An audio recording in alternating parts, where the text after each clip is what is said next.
Rodri, mistake. Højbjerg. Kane! He's done it! It's a record! And he's got it against the champions! And now Harry Kane's name stands alone. The greatest scorer in this club's history is one of Spurs' own. Goal 267 from icon to immortal. From one season wonder to one in a million. Hello everyone, welcome back to the Harry Kane podcast. That's what it's going to be known as today. And joining me is no other than the dream team, the N17 Live lads. It's Rob, Daly and Ben Haines. How you doing? Good, mate. How are you? I mean, great after yesterday or Sunday, whenever it was. Yeah, it's all a bit of a 2 blur, days isn't ago. it? Yeah, it's 2 days ago, Ben. You're losing your mind. The time, it feels like time stood still a bit, doesn't it? Yeah. Ever since Harry Kane scored, with the exception of that horrible period of what was it, like 70 odd minutes of waiting for the full-time whistle. It does feel like we've just been in this really lovely afterglow, where you're just sort of soaking up every last bit of Harry Kane content. We're in year one of our Lord and Saviour Harry Kane. That's what it is now. It's the Kane calendar is what we're going by nowadays. AK after Kane. Yeah, there, exactly. There you go. But how are you getting on, lads? Because I mean, the only what I've got on my running order here is Harry Kane, fucking hell. You know, I mean, yeah. The way I would say this is, look, this has been on the horizon for a while. Him breaking Jimmy Greaves' record. We've all known that this was coming, barring some sort of awful kind of injury or something like that. But we knew this was coming. But it feels like the full gravity of it, and this might explain some of that blur. The full gravity of it, I honestly, I don't feel that I was fully prepared for. You know, because I've been just getting all the content in my veins, and like Rob, you and Clive Allen's split screen, you know, that's been the kind of the highlight for a lot of people this week. And just kind of just seeing all that, seeing the emotion of this whole moment. Like I say, I feel totally unprepared for it, even though I knew it was coming. I even feel quite choked up talking about it now. It's pathetic. I mean, what was it? We'll start with you, Rob. I mean, like that video. Come on, please. Like, give us some insight into that, mate, because it's, you know, it's the anthem of Spurs Twitter right now. No, it's been, first of all, use your pod as a vehicle to say thank you, because my Twitter's a mess. Like I think I've had thousands of messages now. Like, quote tweets, tweet the whole shebang, and I've only got Twitter. I just got an Instagram the other day. I've only got Twitter. I don't know what else. So it's thank you everybody who sent me nice messages. First of all, I can't reply to everyone because it's like it pops up on other people's feeds. And it's annoying, but I am so grateful for all the nice messages. Bit of insight into the video itself. We didn't know that was being recorded, so the club spoke about doing it for the North London derby, and it was like you and Clive are working together for the first time, and I was a little hesitant about it because it's like a bit of a distraction. It's interference. There's a camera already there because I do bits into the N17 show from the gantry, and then the game. That's why I'm being such like a silly buttons in the clip, because I don't know there's a camera. I didn't know they were recording, so I'm pointing and pumping my fists about, and it's made me cringe first time I saw it. In a way, you know, but that's the honest to God truth. And then at the end of the game, they said, "Oh, we've clipped that up," and I was like, "Oh no!" And then I went down to the gallery, and everyone had lost their mind for it, and was like, "We've got to put this out." And then I was like, "Clive, what do you reckon?" And he didn't mind at all. And then, but I didn't know it. You know, you'd swear by the reaction that I won the ball off Rodri, but it's like. But it's I'm so grateful. It's been nice, and I'm really glad that people felt I sort of did it justice. I loved seeing Clive doing the pogo hopping next to you as the goal goes in. Like, you just see exactly. his genuine excitement of it all. It's amazing. Well, that's almost probably proof that we didn't know that was the plan. We didn't know. We were just authentically in it, and then that's probably worked out for the best. That it was just really how me and him were reacting was just. And I'm also grateful that they went on and won the game, but especially for Harry in terms of, I was always worried that he'd score a goal, break the record, and it would be buried beneath a defeat or something like that. You know, there was always this plan, especially for the home games, that he would have this on-field ceremony thing, and it couldn't have been. You couldn't have, unless it happened against Arsenal and Spurs have beaten Arsenal. Blah blah blah. It couldn't have been better, could it? It was like a dream or something. That's it. I mean, a lot of the talk, a lot of the kind of the apprehension and the jokes about it being kind of like, look, let's just give City 6 points. It's fine, kind of thing. Yeah, but yeah. after Kane broke the record, I thought, actually, do you know what? Let's just forget about them for today. Like, this is it was his day, you know. And like you say, Rob, it would have been pretty kind of. It would have been a different kind of vibe, wouldn't it, post game if he'd broken the record, but we'd lost 3-1 to Man City, you know.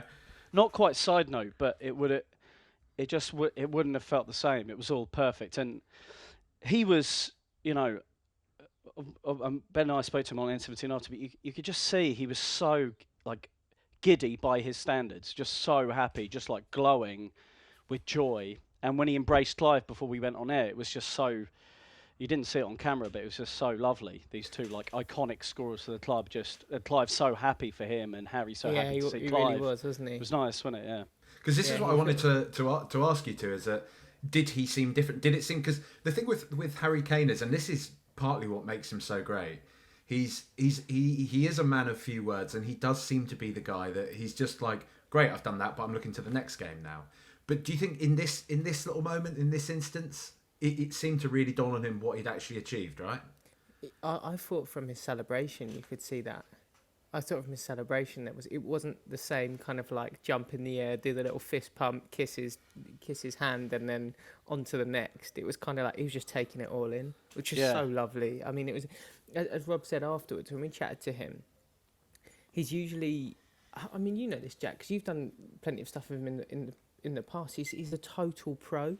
Yeah. He's a lovely guy. He's a total pro. He's everything you kind of want a footballer to be that plays for your club. But this one was just a bit different. He just, like Rob said, he was just glowing. Like he was just totally sort of euphoric, and it was just so nice as well. And do you know what's been really good this week or over the last 48 hours since it happened?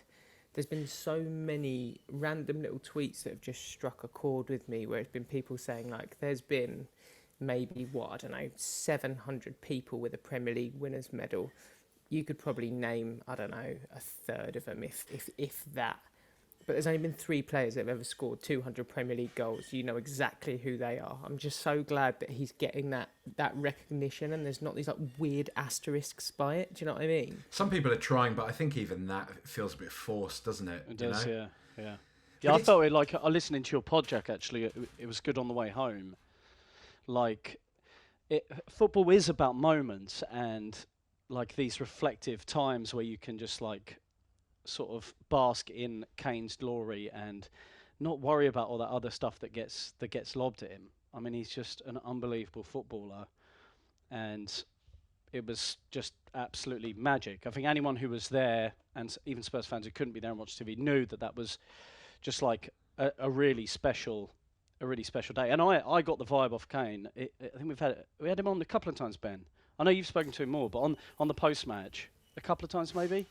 I think we've had him. Like, he just seemed a bit lighter, and that's what Ben's. I mean, I could compliment Ben Haines all day, but Ben is so comfortable with the players, and it's a safe space. It feels like that they are opening up and saying stuff on our show that feels a bit different, and I felt Kane was like that the other day. The other, I'll just do a tiny other bit of insight into what happened. Because what do we have for 10 minutes, Ben? Didn't we? Yeah, Harry? about 10 so minutes. he watched back his goal, and Calvin Phillips stood off camera just waiting for Harry. But Harry was taking ages. He was sort of 10 minutes with us.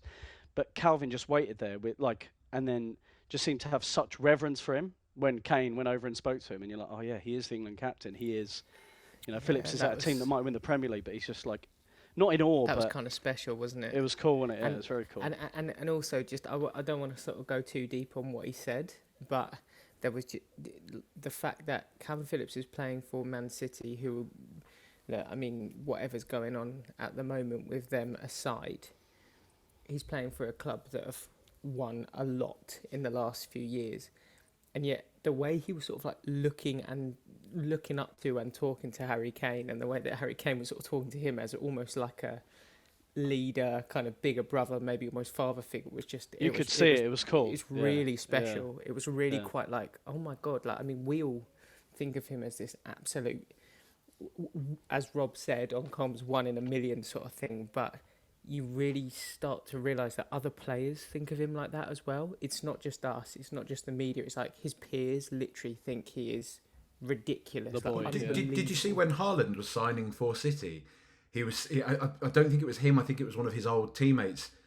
Said that everyone used to make fun of him because part of what made him great was he would study tapes of Harry Kane, the way Harry Kane finishes from different angles, and that they said, I think the nickname or the way they used to make fun of Haaland, was it Mould? Was it Mould? Mouldy, yeah. Yeah. He was a Mouldy, yeah. I think it was there. They said, "Oh, have you been having extra lessons with Professor Kane?" kind of thing. That's kind of what they would say to him. And I just thought it's amazing. And I think, I do think in Kane, because like you were saying there, Ben, like about him being this kind of focused pro. That is what he is, and I do think that. One of the things that kind of it gets me a little bit, right, is when people are kind of like, oh, I mean, Kane he's obviously a good player, but really what makes him what he is that he's this dedicated, focused professional, that he works really hard at it and stuff. And it's like, I think actually probably it's a bit of both of those things. I'm sure he does work particularly hard, but there's always this, there's just this rush to sort of say, well, he's not actually the most kind of gifted footballer. And it's kind of, to me, it's like, I don't think somebody is as... It's so weird. Somebody doesn't do what he's done. Because James Moore was talking about this on the View from the Lane podcast the other day. He was just saying that the inevitability of Kane just scoring every single week is starting to be a bit lost on all of us, because he does it so often. And we kind of forget, no disrespect to them, but, Soldado, Adebayor, Vincent Janssen, so many of these players, these strikers we've seen down the years, Stefan Everson, Chris Armstrong, they're all good on their day, but nobody has had this regularity, the amount of goals he scores, the type of goals he scores, because we're seeing all these compilations these past few days. He scored against Leicester when he was lying on the floor. That isn't that's not just the mark of a player that kicks a few balls later than the rest of the team after training. He is a gifted footballer, and I think he deserves it.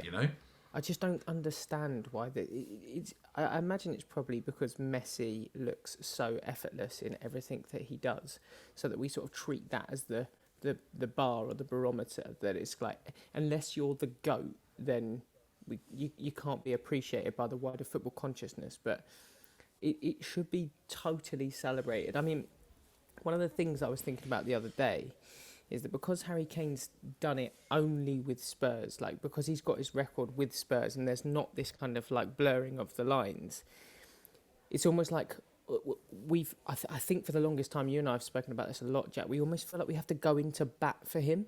Do you know what I mean? You almost have to go in and kind of like make the argument for him. But especially in major competitions, doesn't it feel like that with England? Yeah, but you were saying again the other day, Rob, was it like in terms of the Champions League, it's scored like 4 in 5? Yeah, I mean, going into the season, 20 and 25 it scored. That's his the whole record Champions of one League of the career. greatest players the Champions League's ever seen. Do you know what I mean? In terms of the actual strike rate, it's unbelievable that we sort of still have to make this consistent argument that someone who's not, like, even as a kid, I remember watching him play in a game, probably for Leyton Orient at Underhill against Barnet in a friendly, and I remember watching him and thinking, like, wow, this kid can like strike a ball, like he can absolutely leather a ball, but he's not hugely mobile. He's not unbelievably pleasing on the eye. The level of work that he's put in to kind of like not only improve his strengths, but then make himself incredibly agile, like deceptively quick, unbelievable off his weaker foot, great in the air. Like, we should be applauding that. He's so powerful as well, isn't he? He's so powerful. I actually can't imagine what it'd be like to try and mark him. Because quickly on why this happens, we're having to back Kane or whatever. I think it's in part because he wasn't a young phenom. Yeah. Like he wasn't like Rooney. So then when a player peaks at even 21 or 22 or steps up in such a dramatic way, it's like, well, he must have worked hard. And it's like, well, no, like obviously you look at his goal scoring record at youth level, and even with England under 21s, I think it was very, very healthy. He was in England under 21 for a time, but he's just developed differently. But I don't think it isn't because he's so instinctive. How can it all be? Yeah, you can practice that shift and shot. You know that thing he does where he gets it out of his feet, and you can do that in training. But so much of what he does is just ridiculous intelligence. And I watched back the City game from last year ahead of this one, the 3-2, and Kane was absurd. And like bullied the central defender. Second half they put Rodri on him, and he bullied Rodri. It was just like, yeah, ridiculous. He's got it all, isn't he? Really. So anyway, he gave the City defence in this one a horrible time. I don't know if it came across on TV, but any time a ball got sort of pumped up to him, like I know a lot of people hate it, but he just does that thing where he just goes and leans into the defender, just makes sure that they're very aware that he's about to either bring the ball down or win the header. And you can see, I'm sure we'll get on to talking about sort of Cuti Romero in a bit, but you know how Cuti Romero put in that absolute reducer on Erling Haaland? Yeah, it's beautiful. I'm so glad. I could never forget it. I was listening. It was so unnecessary, but it was so so beautiful. Perfection. Like it literally, because I know when I was listening to your pod on the way home, Jack, as well, and I was so glad that you sort of brought up that point of him being like, "This is my kennel." It really felt like it really felt like he was like, "Listen, I'm the bigger boy here, mate. You just need to pipe down." But that was sort of 20 minutes in. But the thing, Harry Kane does that every game. Within 5 minutes, a ball get booted up to him, and he'll go and give a defender a bit of a nudge and just let them know they're in for a horrible afternoon. And he did it this weekend, and they just look petrified of him. It's, as a Spurs fan, like you said before, Jack, we have to not take this for granted. We're watching something ridiculous. We won't see it again in our lifetime. We just won't. So we have to get into that space where we just appreciate every minute now. Let's look at the juxtaposition of this as well, right? We've got, and this isn't, again, particularly well, it kind of is, take anything away from Haaland, but this is somebody that is, called a generational player already, and probably rightly so. His Champions League record is pretty obscene. The way he started his life in the Premier League is pretty obscene as well.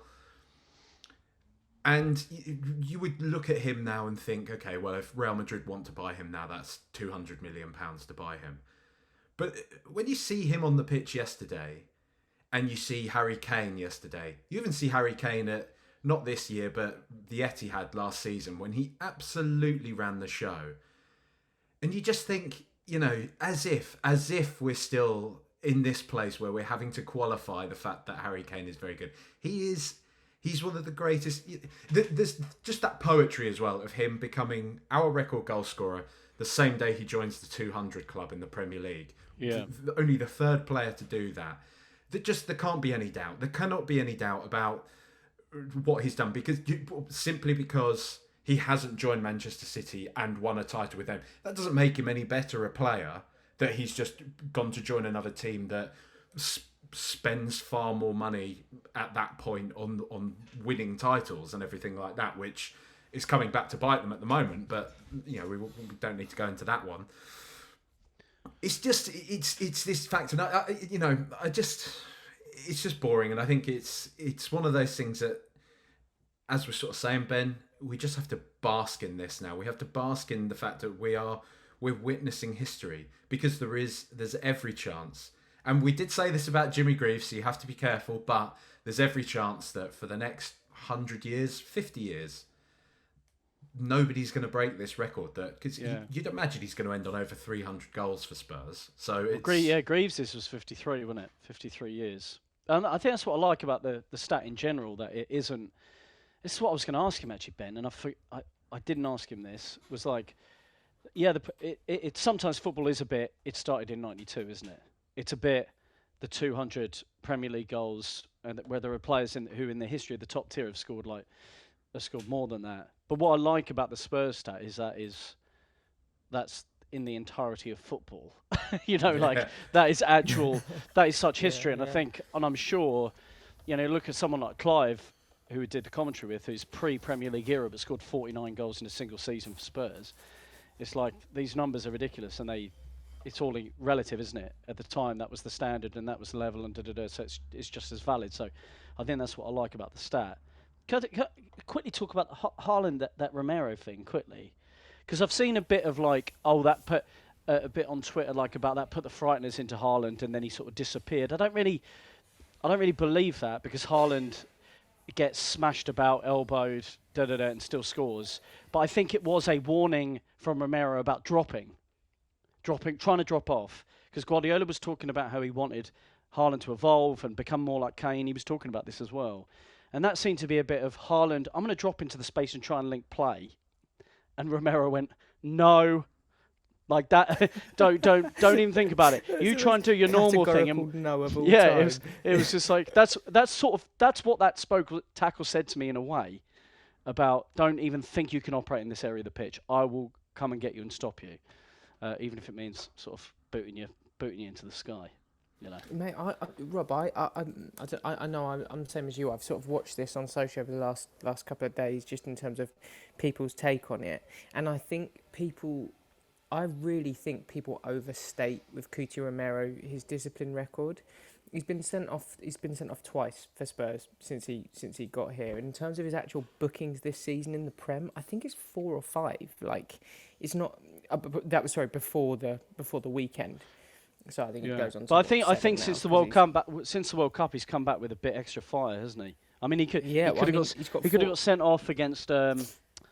What was his first game back? Villa. Who did he? Villa, where he pushed Coutinho. He pushed Coutinho off the pitch. And then Arsenal. I mean, that was a yellow card. And then Arsenal, he was absolutely flirting with it. I felt this one's been coming actually. At the time, we've been pushing the idea of game intelligence, that he knew Coutinho's off the pitch. He just wanted to shove him. Like, he just wanted to stick one on him. Do you know, the thing about all this is, like, and I know this comes from like one of those like dodgy, toxic places, because my rational brain is like, come on, Cuti, you're such a good defender. Just try and kind of curb this a bit. You know, it's kind of the whatever it was Conte said about his heart and his head and the fire and all that type of thing. Have the fire in your head, not in your heart, or something like that. He said something sort of poetic to it. Hot heart. Yeah, basically just to calm down a bit.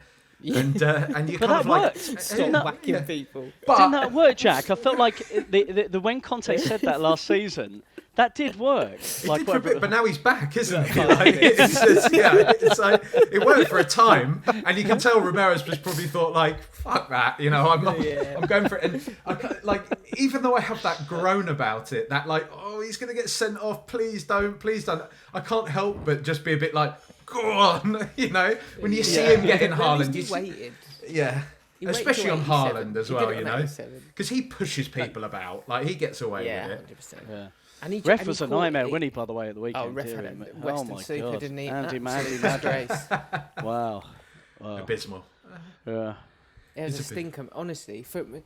And you sort of almost felt like the ref got caught up in the occasion a bit. That he sort of, because after Kane scored, the atmosphere was electric. You could sort of see that he was almost trying to, not calm things down, but he was trying to sort of take the sting out of it. I think what he was doing, he's not that experienced, Andy Madley. We were talking about this. He's actually sort of been bumped up the order because there's been a few retirements, like notable ones, including Mike Dean. I think he was trying to do that thing where it's a big game. I'll let a few things go that could be yellows but are marginal. So he did that when Rico Lewis should have got booked, and maybe Grealish should have got booked for stopping counter-attacks. Yeah. So well, that was just oversight. I don't know what that was, but I think he did that, and then Bentancur did a foul that was a nailed-on yellow card. So he's like, okay, well, I have to give that one because that's a proper yellow. And everyone went, you haven't given the yellows yet. And then everything was a bit of a mess. Not that he was wrong to send off Romero. I mean, there's little argument about that. Did you mind that? Grealish bought it though. Grealish, like the ref completely. Yeah, 100%. 100%. But Grealish, the only thing is it wasn't a dive per se. He was doing what we see basically Harry Kane do all the time. It's smart. You know, we don't like it when it happens to you, but it's just leaving that leg there. You know. See, I actually thought at the time I was really pleased that he did it. I was like, he's just going to have to take a hit for the team here. I didn't feel because he went to get the ball. He's like, right, I've missed it. Now I've got to go right across him, sort of thing. And I was quite. I know it's not ideal. You don't want to go down to 10 men against City, but at that point of the game, I was like, look, if you're gonna make a reducer like that and stop a counter attack from getting really dangerous, do it in the 87th minute when the team's just got to cling on for the stoppage time. I was kind of like, yes, he'll miss the next game, but at the time I was like, yeah, probably the right decision. Like genuinely, I thought just stop. You never know. attack. He might not get booked for that. He's probably thinking, I'm not sliding in. I'm just stretching my leg out. I might get away with this. You know, like you're doing a bit of quick maths in your head, but yeah, City were around the ref, aren't they? The only thing is that I do agree with that people talk about is the more and more we have these conversations, and the more and more it becomes a highlights package.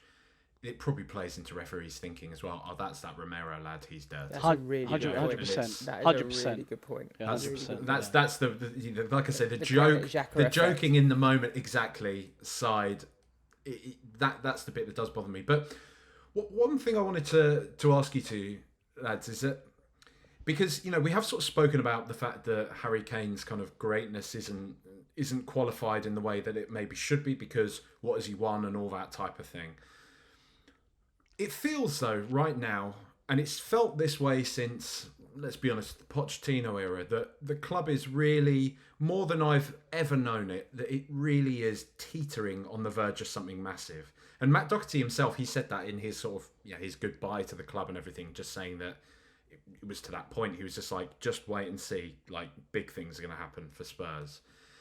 And when I think about the kind of the Champions League quarter final against City, the North London derby last year, and this game, this kind of moment with Harry Kane and everything, it does make you realise like how the ground, the fan base, the players, it just feels like everything now, we're getting everything into a place whereby we just have to take that step. We just have to get that thing across. FA Cup this year would be great. Champions League this year would be even better. Premier League in our near future would be kind of the dream. Does it? Because you guys are on the inside of this.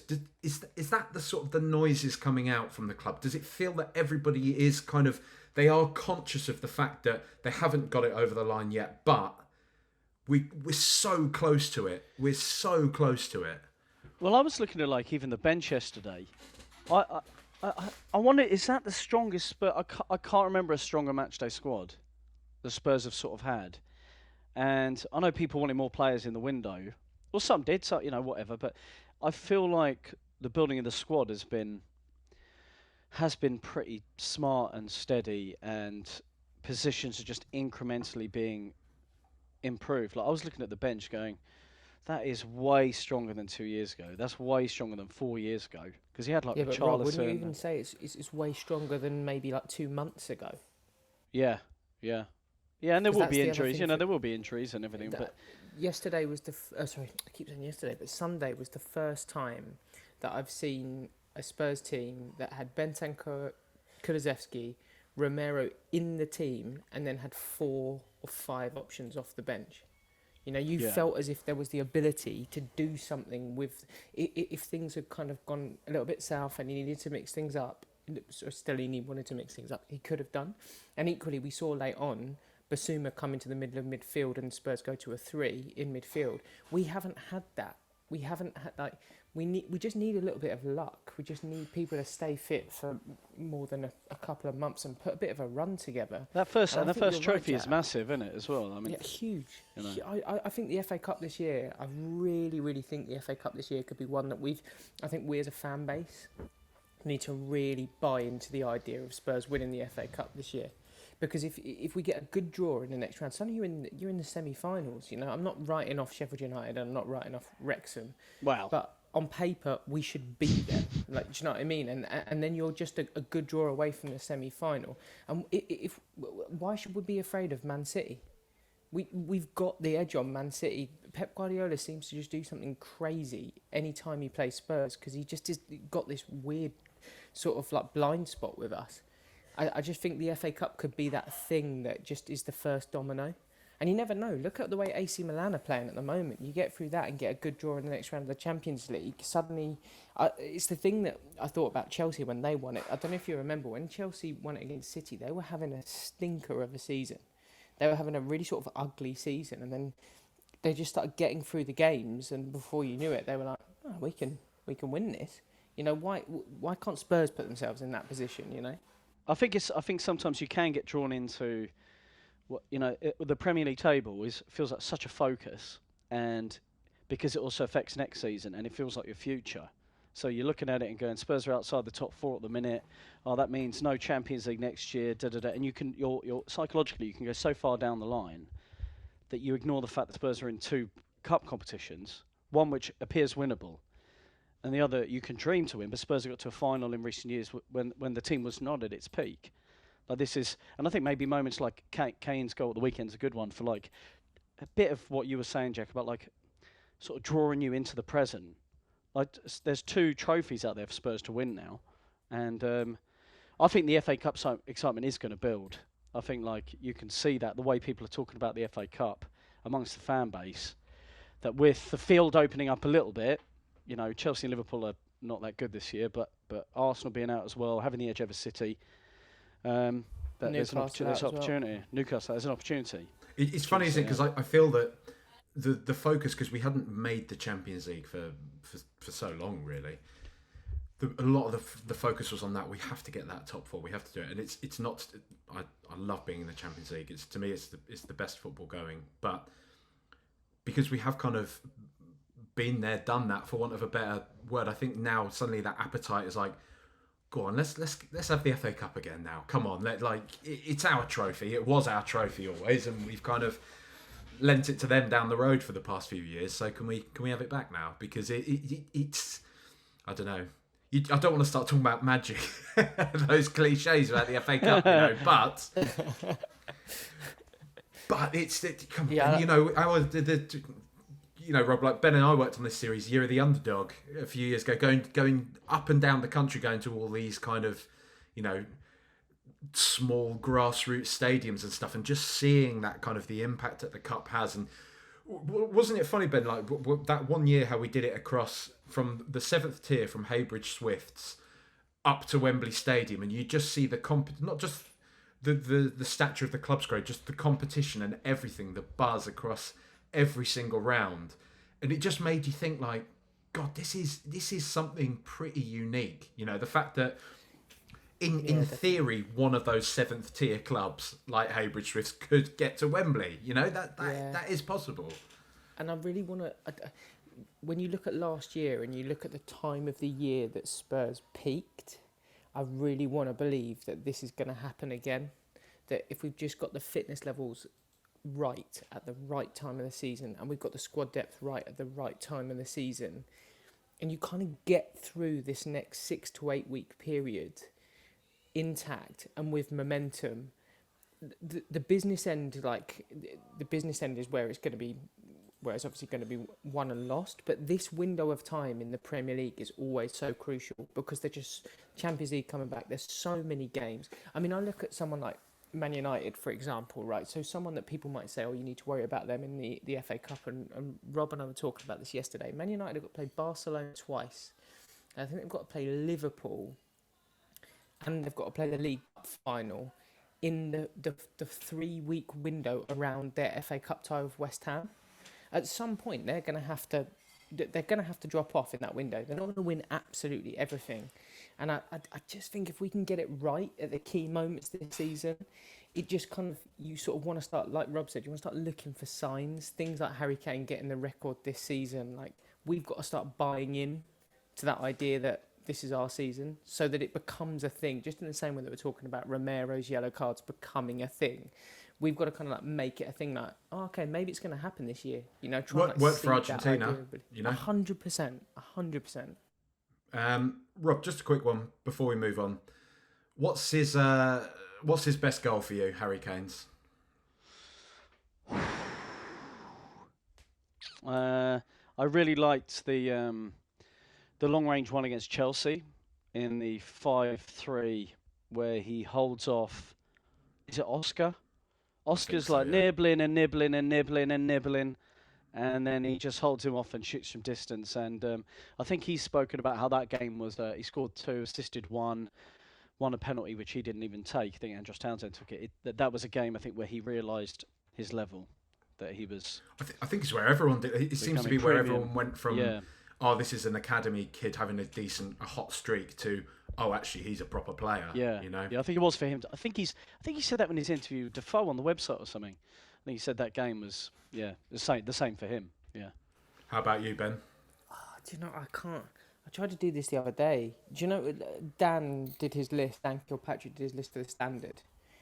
And he scored so many different types of goal that it's like really hard to work out what you would put on that pedestal as the best one, because the curling finish against Arsenal was so good. But that was in a draw, you know, and it always feels to me like there's a little bit of an asterisk on that one because of that. So maybe the header, like to win it so late on. That was the best I've ever seen White Hart Lane as well. It was just so special. But I mean, there's so many of these, isn't there? It's ridiculous, the list of the choice that you've got to go off, you know. What about for you? What's your one? It's the Arsenal goal, mate. It just the mask goal, all of it. The mask goal, yeah. Like you say, because it's in that window, in that tiny window. I know it didn't work out that way, but in that tiny window, he just scored against Arsenal, put us top of the table, and we were on course to win the Premier League. And he scored the best goal I've ever seen live, ever. And I've never, in my 20 plus years of going to White Hart Lane, men and boy, I've never ever seen it explode like that ever. It was surreal. Yeah, it was surreal. The crack of the post. Yeah, literally He exploded, feeling it didn't he? shaking. By his standards, even he lets rip, didn't he, with that one? And I loved it. It sent a shiver down my spine because I went to his the thing in the London Museum, his little his exhibition. That's the word I was looking for. His little exhibition. Look at me. Just a few World Cup golden boots in there. You know, his nice little his thing. little exhibition on my His podcast. little show and tell. You know, but there, the mask is just there, and I was just like, oh. That's cool. That's a good one. I want to That's smash a good his cabinet and take it. You know, it's just... Wear it to work. Yeah. Imagine. As soon as I finish a good edit, ripping the mask off. Hey lads, look, see. Just the power slide on your ass, third degree burn. Oh, that must. I always, whenever I see players do celebrations like that, I think that must hurt, mate. You're fooling nobody. Like that. That's painful. Why are you doing that? Oh, yeah. You imagine 5 minutes later, once you realise what you've done, you've like ruptured your spine, like diving on the ground like that. Solskjaer did his cruciates as well. Didn't Solskjaer do his cruciates in that Champions League final? I think. Yeah. I mean, what a time to do it if you're going to do it, but still. Yeah, exactly. And Solskjaer has won it. What a goal. Anyway, forget about them. Right, lads. I asked for some questions because I thought, it's a pretty momentous time, and a lot of people. I want to say, because I asked for some questions first of all, and this is kind of the main thing. Is a lot of people really appreciate you two, what you do, and I think the energy that you bring to the club. And so, like I said, I did ask questions. Nigel Fox, please, can we have more Rob and Clive cam videos for future games? 1000%. Exactly. No. Rob, do you know what, Jack? I've got to let you in on this. Two little stories on this. Firstly, as Rob said, he didn't know that he was on camera, and when he found out that he was on camera, you should have seen the look on his face. Fuming. It was like, honestly, literally like someone siphoned all of the blood out of his body and just went sheet white. Oh, even more pale. Absolute panic. Yeah. And Was it the look to the and one other- producer that had probably put the camera there, like, mate, you didn't tell me about that. it was- That kind of it like, It was to Will, wasn't it? I think it was to Will. Yeah. Poor old And Will, yeah. You just heard, I heard Rob go, Will. so good. But you all know that moment in the professional setting, don't you? Like when you're out on a shoot bed and somebody starts asking the talent like a rogue question, you give them the look of like, mate, like, Stop that. yeah, what's going on? But the thing is, I mean, I objected. Full truth, I objected to it before the Arsenal game. I didn't want it, but everyone seemed jazzed by it. But I think hopefully I'd rather it was a one-off, and that was sort of, because what's going to be better than Kane and all that, and me going in, it's Spurs 3, Bournemouth 1. Like who? No Spurs one's winning the Champions League. Spurs, we'll have it for exactly. that. Oh, That's okay. it. Go on. Okay, fine. Well, get me to Istanbul and we'll plug Probably in a won't tell we'll you plug you're in on a camera camera. again. That's probably for the best. Yeah. But also we had, so Windy, everyone knows Windy, the extra inch. Not a question, just a thank you. Really appreciate the pair of you. He is just the loveliest guy in the world, isn't he? It's always the quiet ones, mate. Don't fall for it. It's always the quiet ones. Jude Summerfield, not really a question, but never leave us, lads. So there you go. There you go. God, Done. people are so nice. They are, aren't they? Well, I filtered out. Nice. I filtered out all the nasty ones, Ben. Do you know what I mean? Yeah, well, I'm sitting here with a There handful weren't of any Scotch nasty eggs, ones, Jack. but yeah. So We'll get to that one. Sam Ty, everybody should know Sam Ty at S Ty Football, friend of the show as well. He's been on a few times. This is one for you, Rob. At the beginning of the clip, after Rob calls the goal, he leans forward and maybe writes something down. He then carries on. What did you write -mark-do? Yeah, so that was, I just turned my headphones down. So because I've only done a couple of games of Kai, the way my kit works is that he's on one dial, I'm on one dial, and the crowd's on one dial. And then I obviously screamed Kane. The crowd went absolutely bananas, like it was so loud, because everyone knew the context, obviously. I give myself a bit of a fright, I turn it down, and have to just because it was just too loud. Like I would have done that. Do you ever watch The American Office? Did you ever see the one where Will Ferrell hosts the Dundies? And he plugs in music and he shouts. Like you do that if everything's too loud, you shout. And I just wanted to make sure that I could hear myself properly. I turned the crowd down and just so I could make sure I didn't mess it up. So Jesus, and I did, and What down a on the pro. thing I did have just 267 written down, because heaven forbid I got the number wrong. Oh no, you knew the number. You don't need to think about it, but just that 267. I did have that in big. Oh my God, written Rob, I'm in front so of me. pleased Anyway. I'm so pleased that you said that, because for the post-match show, as Harry was walking over to us, I just looked down at my Do you blank it notes or again whatever, one more time, just because I was just 267, 267, 267, and I looked down at my notes, was 267. But you know it a million times. It's just that in that, because it's such a key moment in the club's history. I said this to Rob on the show the other day. I was like, that commentary will live with us forever. Any bit of archive that we ever use, in 100 years from now, when someone finally breaks his record, it will be Rob's voice along with Clive. One season wonder to 1 in a million. It's just it's iconic already. I actually messed that up. I messed that up actually. Get out of it. It's perfect. No, because I remember I was trying to formulate something, and I've done a bit of one season patter before on his goals. I was thinking, that's probably overkill, but I remember thinking, as I was saying it, one of a kind and then one of a million, but whatever, it's fine, isn't it?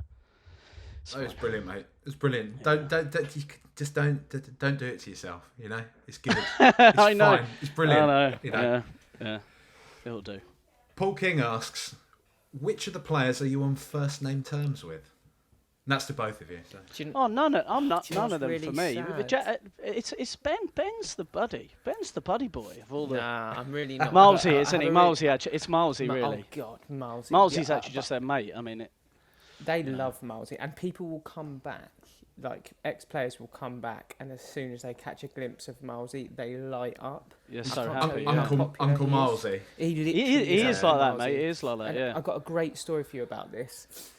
Gareth Bale, when he came back, Malsey was one of the first people that he saw, and he literally it was like a day hadn't gone by. He was absolutely buzzed to see him, and I think that secretly really touched Malsey. He's a man of few words, sort of away from N17. He's very kind of perfectly just so friendly and lovely, but he's not someone that would be shouting his mouth off sort of thing. But I think that really, really touched him that Gareth came back and obviously recognised him, but just was really happy to see him straight away. That's a legend. The other one that I'd say that, and I'd always try and sort of, I could spend hours talking up Sonny, but sometimes we'll do little pre-records before the show starts, and we were doing one the other week, and the team came out to sort of just go for their little wander around the pitch, and the whole team walked out the tunnel as we were recording the little pre-record message. And then Sonny waited until we'd finished recording so he could come over and say hello and just sort of check in and be No, he's as nice. He's as like nice that. as everyone says, isn't it? I mean, him and I can't. Yeah. Yeah, you can't stress it enough. Ben, Like how our it makes people mutual feel. friend Tommy, he always said to me, he was just like, you cannot understand until you're really It's in his ridiculous. presence. He said to, he's like an antidepressant. He's like an Literally, angel. He's That is such a good way of he's putting just it. he lifts up every single room and every single person he's around, and you can see all the new players straight away. Porro, Danjuma, all that. They're all gathered around Sonny, Richarlison. Everyone gathers around Everyone's him. his best They love mate him. instantly, aren't they? Like a new signing turns up and all the photos are Sonny next to whoever. He does draw them in. Imagine having Draws that them in. effect on people. Like, Do you think I have that effect on? I was going to say, Jack. You've worked with me, Ben. Like, you've seen me at 7:00 in the morning and Does Jack glow? in the Oval. Does he glow every day? Do you know what? Is it where the best time to catch Jack is that after we've just finished a long shoot there, we've got to do a 3-hour train ride home of us both just skulking round an M&S looking for something to eat. Like that was us at our best. It was, especially when we were both doing the keto diet, weren't we? So we're looking Oh, around mate, like the most packs of depressed lads. pastrami and stuff. And Oh God. oh dear. Oh dear. Nick Smith asks for Rob, what's the commentary line that you're most proud of?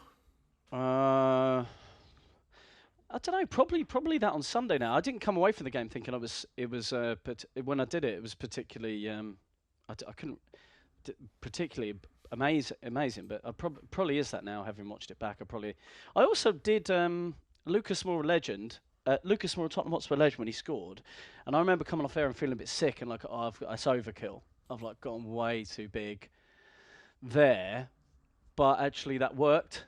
It did work. Lucas Moura, Tottenham Hotspur legend, because it was sort of like someone can become a legend in a half of football, and he sort of did in a Rob, way. can I give you another one? Yeah. Your Stevie Bergwijn one was unbelievably good.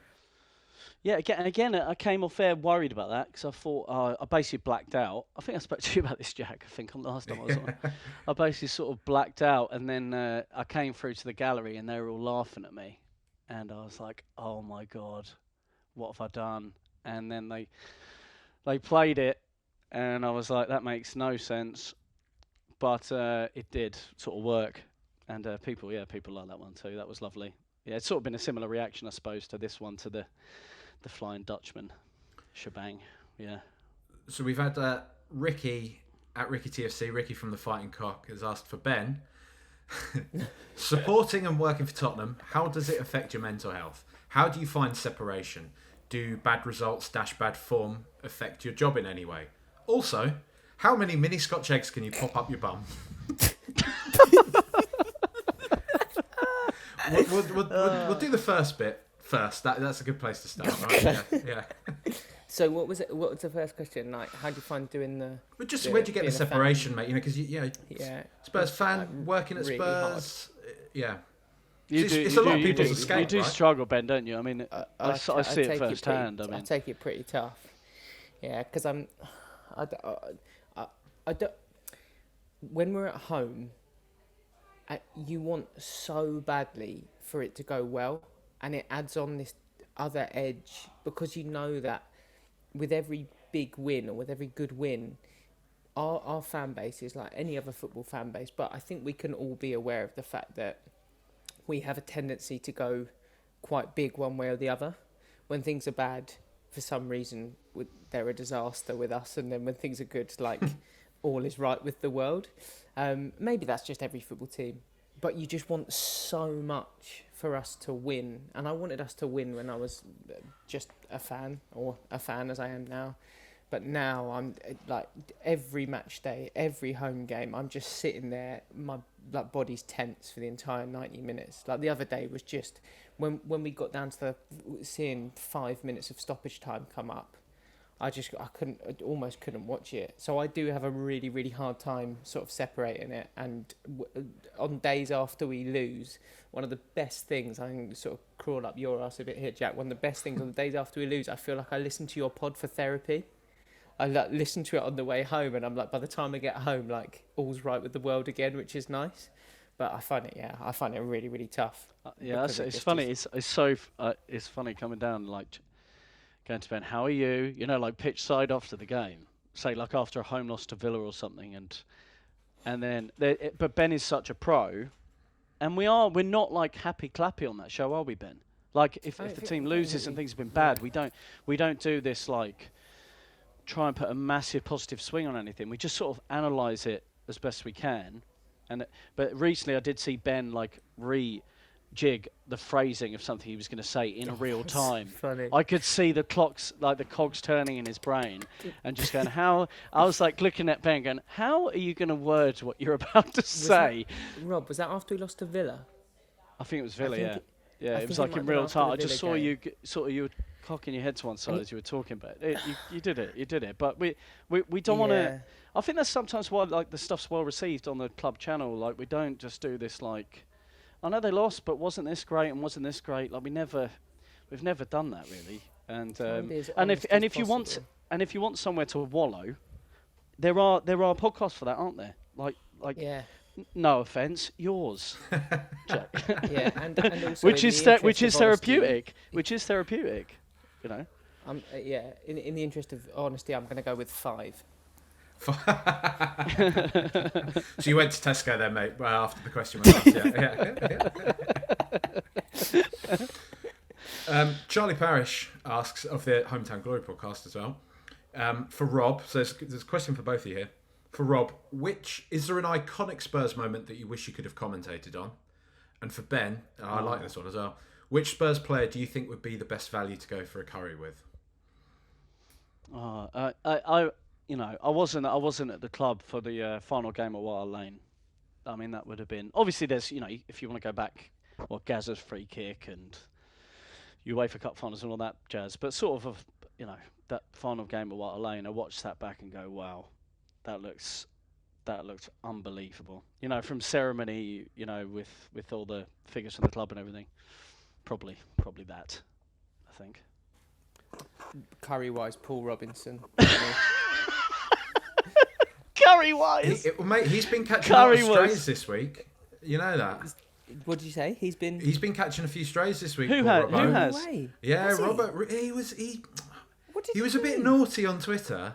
He said he just made a joke about Harry Kane not winning any trophies. He did something, I can't remember what it was. He phrased something a bit kind of, and a lot of Spurs fans were like, "Come on, Robbo, mate, you're a bit better than that," Which that's such a shame. Maybe he said it wrong or something, but yeah, I don't have to take it back as well, because whenever he's coming to do N17 with us, he just sledges people. Right, let me find it for an hour. Maybe that's what he was doing. Maybe he was just doing it in a fun way, and people have just taken it the wrong way on Twitter. It's so good. I've done sort of bits with him around. He has like these League Cup. When we won the League Cup, occasionally they get the old band back together, and he just pops off shots at people, and it's hilarious. It's hilarious. He said, "Great." His tweet was verbatim: "Great result for Spurs and an incredible achievement for Harry Kane.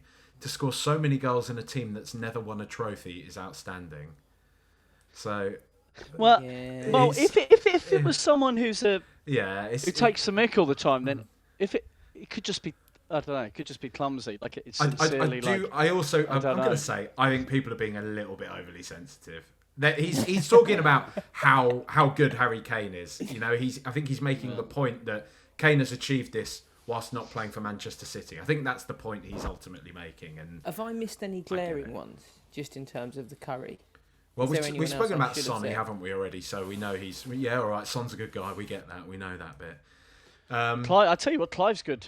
Very good for a yarn. Oh, he's got stories, unbelievable. Jack, you need to get him on here. Do you know what? Rob and I'll put in a word. Would you have him on if we sent him over? I think I could make an allowance for that, mate. Yeah, I think We'll do it over a curry. Yeah, that could be be some Patreon. I'll set up a Patreon just for that, mate. Put it behind the paywall. Instead of buying me a coffee, buy me a booner. Yeah, exactly. Another question. Tom Foynes, friend of the show as well. Lads, are you part of any of the new players' inductions at a club? Do they clarify with you things like pronouncing their names, or is all of that stuff done through assistants and staff? I guess, are new players given the full tour? Are they introduced to yourselves and everything like that? Well, Ben, would it be fair to say, Ben, we're actually like sort of relatively detached from the club in a way, because we're not full-time employees, and we both just come in for the games. And I know, Ben, you do extra bits, but that's sort of our relationship with it. In terms of things like pronunciations, the Premier League provide audio files of every player saying their name, or from the media days. And I think when a new player comes in, they just, because you want to get those, especially for the club, you want to get those spot on. So that really is an experience as well. Those days, they're mad, aren't they? Have you ever been to one, Jack? No. They are really fascinating. The kind of the sort of Premier League days where they've got to provide things for the rights holders. They literally go and set up almost kind of like the NFL style.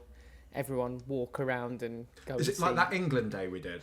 Exactly like that. Yeah. Exactly different like stations and all that stuff. Which is where you see all these BT Sport goal gift things they do. So you'll just be walking past, I don't know, Harry Kane just shouting, "Come on!" Like 10 times in a row. Those things are a bit cringe. Some of them, if you've seen them, some of them this season are just. Oof. Yeah, Side note on that one, talking about that England one, Ben. I've never been able to forget how much just like a geezer and a good bloke Ashley Young was. Like it's the only time I'd ever met him and sort of spoken to him or been in his presence. And he was just like, I can remember all these people sort of saying to him, "How did it feel to be going to the World Cup?" And he was like, "Well, you know what, mate, I'm 35. I didn't even think I'd still be playing, and now I'm going to the World Cup. It's all right, isn't it?" And you can tell there's all these journalists hoping for like a real line, and he's just like, "Yeah, whatever, you know." Just like he was. That's brilliant. Yeah, he was so good. Good bloke. And then we spoke to Harry on that day. Do you remember? We went up to this was honestly I sort of make a rule never to sort of do this, but I think we just had to make an exception. We sort of were like, "Harry, you got 5 minutes for us?" And then we were swiftly marched on because the hour had passed within which you were allowed to do interviews. Jamie Vardy shouted, "Leave him alone, lads!" Didn't he? Remember he shouted something Did across he? to us? Oh. Yeah. Cheers, piss Jamie. off! Why don't you piss off? You won the Premier League. You ruined that for us. Piss off! Like, And then we were like, "Well, should we just have a picture together? Because we're both Spurs fans." He was like, "Yeah, all right."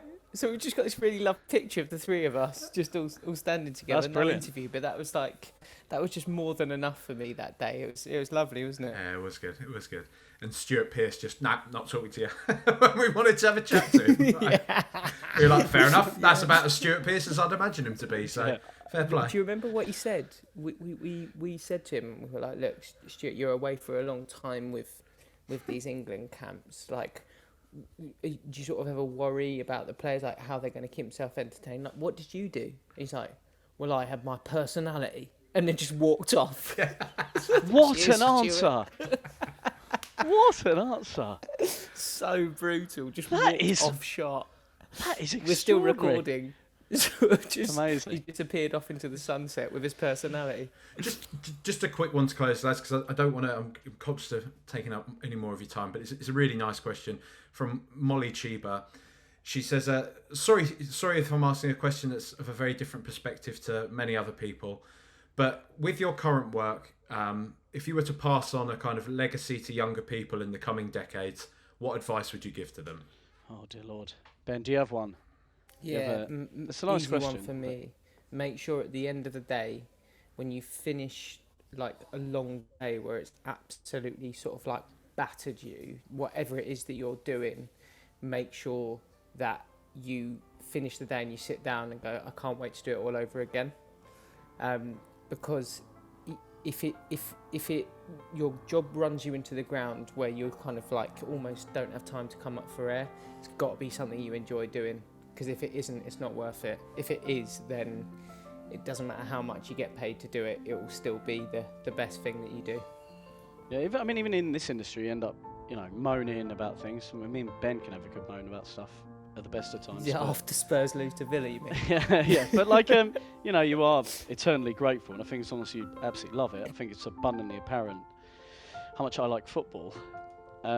Certainly after Sunday, then it'll be all right. Probably, it'll probably be all right.